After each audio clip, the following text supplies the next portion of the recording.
I was ready to have, a kid and start a family for a while. I did some research and I was like, well, I guess I'm gonna get pregnant.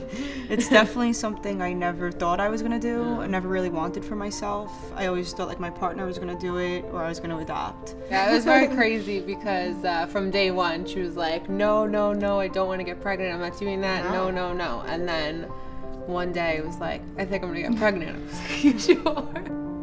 Many women believe that having a healthy lifestyle, exercising, all of the things that we've been taught to do can reverse the biologic clock, but in reality that's not true. And so it's important that women learn about this early on. I met with the fertility doctor and then I had to do all the genetic testing. Emily also had to do genetic testing, even though she obviously can't get me pregnant.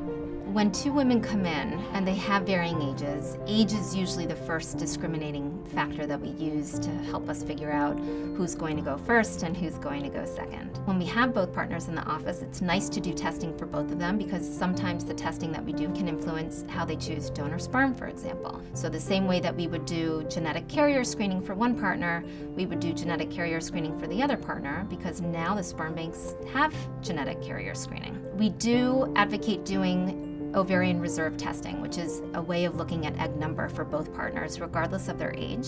For the younger partner to know that she has a lower egg count, potentially, she could think about freezing something while the older partner is trying to get pregnant. Freezing embryos is much more efficient than freezing eggs. I think it depends on a woman's circumstances.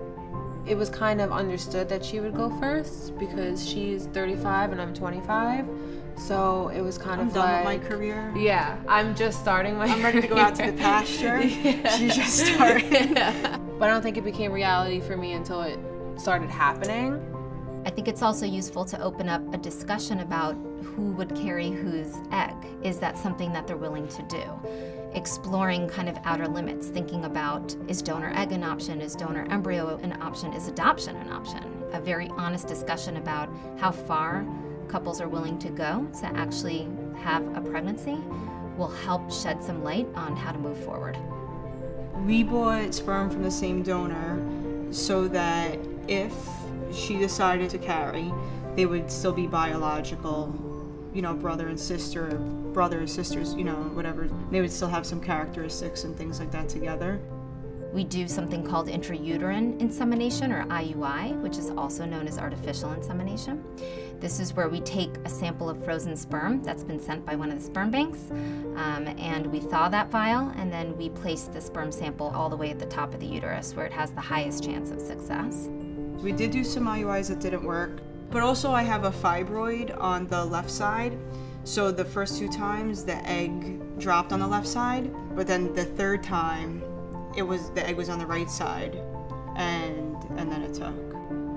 Doing fertility treatment at an earlier age will always be less expensive than doing fertility treatment at a later age. Egg count decreases as women get older, and therefore their need for medications and their dose of medications will increase as well.